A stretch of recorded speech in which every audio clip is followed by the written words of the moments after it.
Welcome back to my YouTube channel. আমার চ্যানেলে স্বাগত। আজকে আমরা আলোচনা করব এনভায়রনমেন্ট সায়েন্স বা এনভায়রনমেন্ট স্টাডি টেট ওয়ান পরীক্ষার জন্য বা ইউজিটি পোস্টের জন্য। তো এখানে প্রথম যে chapter, family and friend relationship, duties of family member, nuclear and joint family, social abuse, child marriage, child labour and dowry system, right and responsibility in common place. এই চ্যাপ্টার, প্রথম যে চ্যাপ্টার, এগুলো নিয়ে আলোচনা করব। পরিবার এবং বন্ধুর সম্পর্কের দায়িত্ব এবং সামাজিক চেতনা। পরিবার এবং সম্পর্ক। পরিবার হলো সমাজের সবচেয়ে ছোট একক। এটি ভালোবাসা, দায়িত্ব এবং পারস্পরিক শ্রদ্ধার উপর ভিত্তি করে গড়ে ওঠে। পরিবারের সদস্যদের মধ্যে সম্পর্কগুলি নানা ধরনের হতে পারে, যেমন পিতামাতা এবং সন্তানের সম্পর্ক, স্নেহ, সুরক্ষা এবং শিক্ষার দায়িত্ব পালন। ভাই বোনের সম্পর্ক, বন্ধুত্ব, পারস্পরিক সহযোগিতা এবং দায়িত্ববোধ। বৃদ্ধ সদস্যদের প্রতি দায়িত্ব, তাদের সেবা, সম্মান এবং যত্ন নেওয়া। বন্ধু হলো আমাদের জীবনের অপরিহার্য অংশ। পরিবার ছাড়া যাদের সাথে গভীর সম্পর্ক তৈরি হয় তারা বন্ধুরা। বন্ধুত্ব আমাদের মানসিক এবং সামাজিক শক্তি বাড়ায়। পরিবারের প্রকারভেদ। নিউক্লিয়ার পরিবার, ছোট পরিবার যেখানে পিতামাতা এবং সন্তানরা একসাথে বসবাস করে। সুবিধা: ব্যক্তিগত স্বাধীনতা, কম পারিবারিক সংঘর্ষ। অসুবিধা: সামাজিক বিচ্ছিন্নতা এবং সংকটের সহায়তার অভাব। যৌথ পরিবার, যেখানে দাদা দিদি, চাচা চাচি এবং অন্যান্য আত্মীয় একসাথে বসবাস করে। সুবিধা: স্নেহ ও ঐক্যের পরিবেশ, আর্থিক স্থায়িত্ব। অসুবিধা: ব্যক্তিগত মত পার্থক্য এবং গোপনীয়তার অভাব। পরিবারের দায়িত্ব: পিতামাতার দায়িত্ব, সন্তানদের সুশিক্ষা দেওয়া, আর্থিক ও মানসিক সুরক্ষা প্রদান।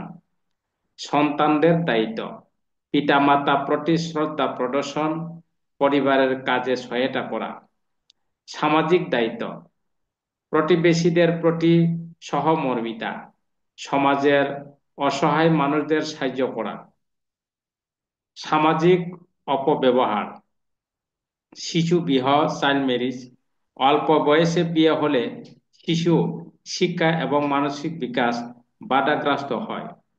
এটি আইনি অপরাধ এবং বন্ধ করার জন্য সরকারের কঠোর পদক্ষেপ নিয়েছে। শিশু শ্রম, চাইল্ড লেবার। শিশুদের শ্রমের নিযুক্ত করা তাদের শৈশবকে ধ্বংস করে। এটি প্রতিরোধের জন্য সমাজের সক্রিয় ভূমিকা প্রয়োজন। পণ প্রথা, বিবাহের সময় পণ দাবি করা একটি সামাজিক বিধি। এটি নারীর প্রতি অবিচার এবং আইনত দণ্ডনীয়। সাধারণ স্থানের অধিকার ও দায়িত্ব। অধিকার: পরিচ্ছন্ন পরিবেশ পাওয়ার অধিকার, সকলের প্রতি সমান আচরণের অধিকার। দায়িত্ব: পরিবেশকে পরিচ্ছন্ন রাখা, নিয়ম মেনে চলা এবং অন্যের স্বার্থের কাজ করা। উপসংহার: পরিবার ও বন্ধুদের মধ্যে সুসম্পর্ক বজায় রাখা এবং সামাজিক অপব্যবহার দূর করা একটি উন্নত সমাজ গঠনের মূল ভিত্তি। পরিবার এবং সমাজে আমাদের দায়িত্ব পালন করলে একটি সুখী ও শান্তিপূর্ণ পরিবেশ নিশ্চিত করা সম্ভব। আহ এই টপিকগুলি নিয়ে এখন আহ 30টি গুরুত্বপূর্ণ এমসিকিউ, মাল্টিপল চয়েস, বলতে সাজেস্টেড পসিবিলিটি কুইশন। পরিবার ও সম্পর্ক।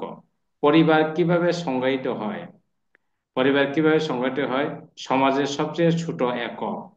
পরিবার হলো মানুষের জীবনের প্রথম ও সবচেয়ে গুরুত্বপূর্ণ সামাজিক ইউনিট বা একক। পিতামাতা এবং সন্তানের সম্পর্ক প্রধান ভিত্তি কি? ভালোবাসা এবং স্নেহ। ভালোবাসা এবং স্নেহ। পিতামাতার সাথে সন্তানের সম্পর্ক ভালোবাসা ও স্নেহের উপর ভিত্তি করে গড়ে ওঠে। বন্ধুত্বের একটি গুরুত্বপূর্ণ বৈশিষ্ট্য কি? পারস্পরিক বিশ্বাস। ব্যাখ্যা: বন্ধুত্ব পারস্পরিক বিশ্বাস ও সহযোগিতার সম্পর্ক। পরিবারের প্রকারভেদ। নিউক্লিয়ার পরিবারে একটি সুবিধা কি? ব্যক্তিগত স্বাধীনতা। নিউক্লিয়ার পরিবারের সদস্যদের ব্যক্তিগত মতামত ও স্বাধীনতা বেশি থাকে। যৌথ পরিবারের প্রধান সুবিধা কি? আর্থিক স্থায়িত্ব।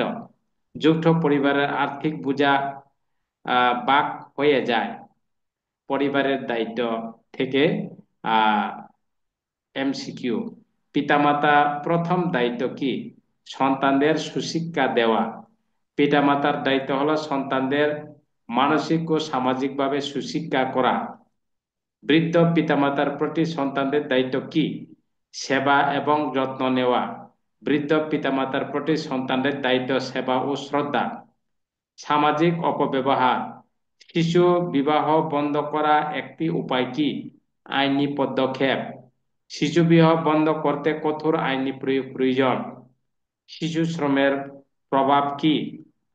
শিশু শ্রমের প্রভাব: শৈশব ধ্বংস হওয়া। শিশু শ্রম শিশুদের শৈশব এবং ভবিষ্যৎ নষ্ট করে। পণ প্রথা বন্ধের করণীয় কি? সামাজিক সচেতনতা বৃদ্ধি। পণ প্রথা দূর করতে শিক্ষার প্রসার ও সচেতনতা প্রয়োজন। সাধারণ স্থানে অধিকার ও দায়িত্ব। সাধারণ স্থানে অধিকার পাওয়ার প্রধান শর্ত কি? নিয়ম মেনে চলা। নিয়ম মেনে চললে সবার অধিকার সুরক্ষিত থাকে। পরিবেশ পরিচ্ছন্ন রাখার দায়িত্ব কার? প্রতিটি মানুষের। পরিবেশ পরিচ্ছন্ন রাখার দায়িত্ব আমাদের সবার। কোনটি একটি সাধারণ অধিকার? পরিচ্ছন্ন পরিবেশ পাওয়ার অধিকার। পরিচ্ছন্ন পরিবেশ প্রতিটি মানুষের অধিকার।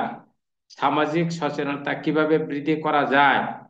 সামাজিক সচেতনতা শিক্ষার মাধ্যমে। শিক্ষা সামাজিক সচেতনতা বৃদ্ধির প্রধান মাধ্যম। শিশু শ্রম আইন কোন বছর তৈরি হয়? 1986। শিশু শ্রম নিষিদ্ধ করার জন্য 1986 সালে আইন প্রণয়ন করা হয়। বিবাহ প্রতিরোধের জন্য ন্যূনতম বিয়ের বয়স নির্ধারিত হয়েছে কত? ছেলে 21, মেয়ে 18। ভারতের আইন অনুযায়ী ছেলেদের জন্য বিয়ের ন্যূনতম বয়স 21 এবং বিয়ের মেয়েদের জন্য 18। যৌথ পরিবারের মূল লক্ষ্য কি? পারিবারিক ঐক্য। যৌথ পরিবারের মূল লক্ষ্য হল ঐক্যবদ্ধভাবে পারিবারিক সমস্যা সমাধান করা। বন্ধুত্বের সম্পর্ক উন্নত করতে কি প্রয়োজন? বিশ্বাস ও সম্মান। বন্ধুত্বের সম্পর্কের প্রধান উপাদান হল পারস্পরিক বিশ্বাস ও সম্মান। পরিবারে তাদের মধ্যে সিদ্ধান্ত নেওয়ার ক্ষেত্রে অংশগ্রহণ করা উচিত পরিবারের সব সদস্যের। পরিবারের সুষ্ঠু পরিচালনার জন্য সবার মতামত গুরুত্ব থাকা দরকার। পণ প্রথার কারণে মেয়েদের মধ্যে কোন বিষয়টি বেশি দেখা যায়? মানসিক চাপ ও অবহেলা। পণ প্রথা মেয়েদের মানসিক চাপ ও পারিবারিক অবহেলা কারণ হয়। শিশু বিবাহের প্রধান প্রভাব কি? স্বাস্থ্যগত সমস্যা। শিশু বিবাহের ফলে মেয়েরা শারীরিক ও মানসিক ক্ষতিগ্রস্ত হয়। শিশু শ্রমের জন্য প্রধান কারণ কি? দারিদ্র্য এবং সচেতনতার অভাব। শিশু শ্রমের প্রধান কারণ হল দারিদ্র্য ও শিক্ষার অভাব। কোনটি মানুষের মৌলিক অধিকার? শিক্ষার অধিকার। শিক্ষার অধিকার ভারতীয় সংবিধানের মৌলিক অধিকারগুলির একটি। জনসমক্ষে কোনটির দায়িত্ব অন্তর্ভুক্ত? পরিবেশ রক্ষা করা। জনসমক্ষে পরিবেশ রক্ষা করা প্রতিটি নাগরিক দায়িত্ব। সামাজিক দায়িত্ব পালনের মাধ্যমে কি অর্জন করা যায়? সামাজিক শান্তি ও উন্নতি। সামাজিক দায়িত্ব পালনের সমাজের শান্তি ও ঐক্য বজায় থাকে। পরিবারের শিশুদের কোন গুণটি শেখানো উচিত? শ্রদ্ধা ও সহযোগিতা। শিশুদের মধ্যে শ্রদ্ধা এবং সহযোগিতা গুণাবলী তৈরি করা উচিত। বৃদ্ধ সদস্যদের প্রতি সহানুভূতি দেখানোর মাধ্যমে কোন গুণটি তৈরি হয়? করুণা এবং শ্রদ্ধা। বৃদ্ধ সদস্যদের যত্ন নেওয়ার মাধ্যমে করুণা এবং শ্রদ্ধার মানসিকতা তৈরি হয়। সদস্যদের মধ্যে মতবিরোধ হলে পরিবারের করণীয় কি? আলোচনার মাধ্যমে সমাধান করা। মতবিরোধের সমাধান আলোচনার মাধ্যমে হওয়া উচিত। সামাজিক অপব্যবহার প্রতিরোধের প্রধান মাধ্যম কি? শিক্ষা ও সচেতনতা। শিক্ষার মাধ্যমে মানুষকে সচেতন করে অপব্যবহার রোধ করা যায়। পরিবার এবং সমাজের মধ্যে সম্পর্ক বজায় রাখতে কি গুরুত্বপূর্ণ? সম্মান ও সহযোগিতা। সম্মান ও সহযোগিতা পরিবার ও সমাজের সম্পর্ক মজবুত করে। এখানে আমরা প্রথম চ্যাপ্টার আলোচনা করে নিয়েছি। নেক্সট ক্লাসে আলোচনা করা হবে। এখানে পার্ট ওয়ান প্রথম চ্যাপ্টার, 30টা কোয়েশন, পসিবিলিটি, সম্ভাবনামূলক কোয়েশন আলোচনা করে নিয়েছি। এক্সপ্লেনেশন এমসিকিউ, ঠিক আছে। এখানে প্রথম চ্যাপ্টার আমরা আলোচনা করে নিয়েছি। যে সেকেন্ড চ্যাপ্টার নেক্সট ক্লাসে আমরা আলোচনা করব। থ্যাংক ইউ, সবাইকে ধন্যবাদ।